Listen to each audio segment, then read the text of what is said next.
ওগো আল্লাহ, ওগো মালিক, তুমি ছাড়া তো আমাদের আর কেউ নাই, তুমি ছাড়া তো আমার আর কেউ নাই। আল্লাহ গো, তুমি যদি মাফ না করো কে আমাকে মাফ করবে? তুমি যদি মাফ না করো কে আমাকে মাফ করবে?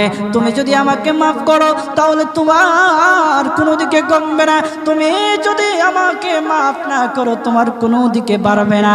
আল্লাহ গো, তুমি আমাকে মাফ করে দাও। সারাটা জীবন অন্যায় কাজ করেছি, সারাটা জীবন নাফরমানি করেছি, আমার কাছে কালেমার দাওয়াত কম আসে নাই, আমার কাছে কালেমার দাওয়াত কম আসে নাই, আমাকে লোকেরা কম বোঝায় নাই। ওগো আল্লাহ, তুমি আমাকে মাফ করে দাও।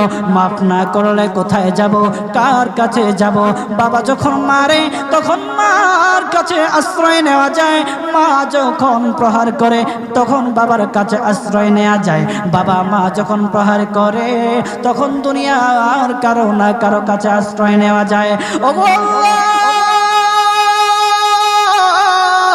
ওগো মালিক, তুমি যদি আমাকে মারো, তুমি যদি আমাকে আযাব দাও, ওগো আল্লাহ, কার কাছে যাব, কার কাছে গিয়া মাফ চাইবো? ওগো আল্লাহ, মেহেরবানি করে মাফ করে দাও।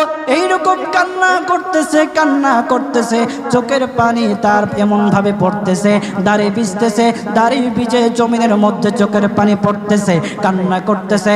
বান্দাটা কান্না করতে করতে করতে করতে আমার আল্লাহর কাছে এমন গ্রহণযোগ্যতা অর্জন করেছে, মহান আল্লাহ রাব্বুল আলামিন তার ডাকে সাড়া দিয়া তার জিন্দেগির সব গুনাহ মাফ করে দিয়েছে। হযরত মুসা আলাইহিস সালাতু ওয়াস সালামের যুগের ঘটনা।